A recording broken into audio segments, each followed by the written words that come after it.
ഇന്ന് നിങ്ങൾ പരിചയപ്പെടുത്താൻ പോകുന്നത് സാംസങ്ങിൻ്റെ ഡബിൾ ഡോർ റെഫ്രിജറേറ്ററിൽ നമുക്ക് ഫ്രീസറിനെ എങ്ങനെ ഫ്രിഡ്ജാക്കി മാറ്റാനുള്ള ഒരു വീഡിയോ ആണ്. അപ്പോൾ നമുക്ക് വീഡിയോയിലേക്ക് കിടക്കാം.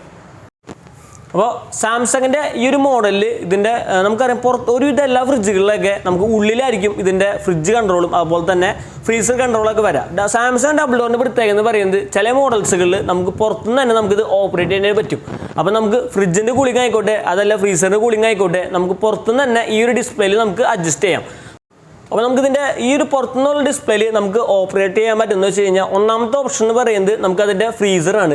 നമുക്കറിയാം പൊതുവേ നമ്മൾ ഫ്രിഡ്ജിൻ്റെ ഉള്ളിലാണ് അതിൻ്റെ കൺട്രോളിങ് കാര്യങ്ങളൊക്കെ വരിക. ഈ ഒരു മോഡലിലേക്ക് വരുമ്പോൾ പുറത്താണ്. അപ്പോൾ അതുകൊണ്ട് തന്നെ നമുക്ക് വെക്കാൻ ഇപ്പോൾ നമ്മൾ ബോട്ടിൽസോ അല്ലെങ്കിൽ നമുക്ക് മീറ്റ്സോ കാര്യങ്ങളൊക്കെ വെക്കുകയാണെങ്കിൽ പെട്ടെന്ന് നമുക്ക് ഐസ് കാര്യങ്ങളൊക്കെ ഫോം ചെയ്യാനായിട്ട് ഒരു 3 സെക്കൻഡ് നമ്മൾ ഈ ഒരു ഡിസ്പ്ലേയിൽ ഹോൾഡ് ചെയ്ത് പിടിക്കുകയാണെങ്കിൽ നമുക്കത് ഓട്ടോമാറ്റിക്കായിട്ട് തന്നെ അതിൽ നല്ലൊരു ഫ്രോസ്റ്റ് ആവും. ഇനി അതല്ല നമുക്ക് ഇപ്പോൾ ഓരോ സീസൺ അനുസരിച്ച് നമുക്ക് ഈ ടെമ്പറേച്ചർ കാര്യങ്ങളൊക്കെ സെറ്റ് ചെയ്യാനായിട്ട് പറ്റും.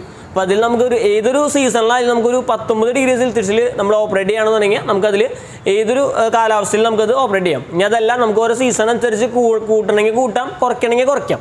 അത് ഫ്രീസറിൻ്റെ മാത്രം കൺട്രോളിംഗ് ആണ് ഈ ഒരു പാനലിൽ ഫസ്റ്റ് കൊടുത്തിരിക്കുന്നത്. ഇനി ഇതുപോലെ തന്നെ നമുക്ക് ഫ്രിഡ്ജിനും ഇതുപോലെ തന്നെ ഒരു ഓപ്പറേറ്റിംഗ് സിസ്റ്റം വരുന്നുണ്ട്. അത് നമുക്ക് ഇതിൻ്റെ അറ്റത്തായിട്ട് ഈ പറഞ്ഞ പോലെ ഫ്രിഡ്ജ് കൂൾ എന്ന് പറഞ്ഞൊരു ഓപ്ഷൻ ഉണ്ട്. അതിലായാലും നമുക്ക് ഈ ഒരു 1, 2, 3, 5 അങ്ങനെ 7 അങ്ങനെ ഓരോ ഇതനുസരിച്ച് നമുക്ക് അതിലും ഓപ്പറേറ്റ് ചെയ്യാൻ പറ്റും. അപ്പോൾ ഈ ഒരു മോഡലിലും നമുക്കൊരു മിഡിൽ സീസണിൽ ഇപ്പോൾ നമുക്ക് ഏതൊരു ടൈമിലും നമുക്കൊരു 3 ഡിഗ്രി സെൽഷ്യസിലാണ് നമ്മളതിൽ ഫ്രിഡ്ജിൽ ഇടേണ്ടത്. പിന്നെ അതല്ല നമുക്കിപ്പോൾ നമ്മുടെ ഈ പറഞ്ഞ പോലെ സീസൺ അനുസരിച്ച് കൂട്ടണമെങ്കിൽ കൂട്ടാം, കുറയ്ക്കണമെങ്കിൽ കുറയ്ക്കാം. അപ്പോൾ അങ്ങനെ നമുക്കിത് ഫ്രിഡ്ജും നമുക്ക് ഓപ്പറേറ്റ് ചെയ്യാൻ പറ്റും. പിന്നെ വരുന്നൊരു ഓപ്ഷനാണ് ഫ്രീസർ നമുക്ക് ഫ്രിഡ്ജാക്കാന്നുള്ള ഓപ്ഷൻ. ഈ ഒരു ഓപ്ഷൻ്റെ പ്രത്യേകത എന്ന് പറയുന്നത് നമുക്ക് ഫ്രീസറിൻ്റെ സെയിം കൂളിംഗ് ടെമ്പറേച്ചർ നമുക്ക് ഫ്രിഡ്ജിലേക്ക് കൺവേർട്ട് ചെയ്യാൻ പറ്റും. അങ്ങനെ ചെയ്യണമെന്ന് വെച്ചാൽ നമുക്കറിയാം ചിലവർ ഫ്രീസറിൻ്റെ ഉള്ളിൽ പൊതുവേ നമുക്ക് സാധന കാര്യങ്ങളൊക്കെ ഫുഡ്സ് കാര്യങ്ങളൊക്കെ കുറവാണ് വെക്കുന്നത്, അതുപോലെ തന്നെ ഉപയോഗം വളരെ കുറവാണെന്നുണ്ടെങ്കിൽ മാത്രം നമുക്ക് ഫ്രിഡ്ജിൻ്റെ സെയിം കൂളിംഗ് നമുക്ക് ഫ്രീസറിലേക്ക് കൺവേർട്ട് ചെയ്യാം. അങ്ങനെ ചെയ്യുമ്പോൾ നമുക്ക് ഗുണം എന്തെന്ന് വെച്ച് കഴിഞ്ഞാൽ നമുക്ക് ഫ്രീസറിലാണ് ഡബിൾ ഡോറിൽ ഏറ്റവും കൂടുതൽ കറണ്ട് കാര്യങ്ങളൊക്കെ കൺസ്യൂം ചെയ്യണേ.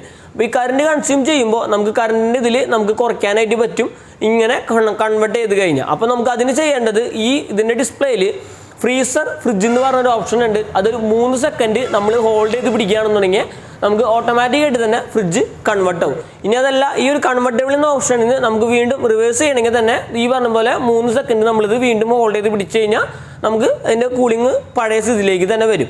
പിന്നെ നമുക്ക് ഈ സാംസങ് ഫ്രിഡ്ജുകളുടെ മറ്റൊരു പ്രത്യേകത എന്ന് പറയുന്നത് അതിനൊരു ഫിനിഷിങ് തന്നെയാണ് ഈ ഒരു സ്റ്റീൽ ഫിനിഷിങ്.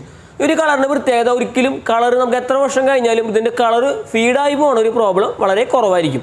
10 വർഷം കംപ്രസറിന് കമ്പനി വാറണ്ടി വരുന്നുണ്ട്. 1 ഇയർ കമ്പനി പ്രൊഡക്റ്റ് ഫുള്ളായിട്ട് കമ്പനി വാറണ്ടി കാര്യങ്ങളൊക്കെ പ്രൊവൈഡ് ചെയ്യുന്നുണ്ട്.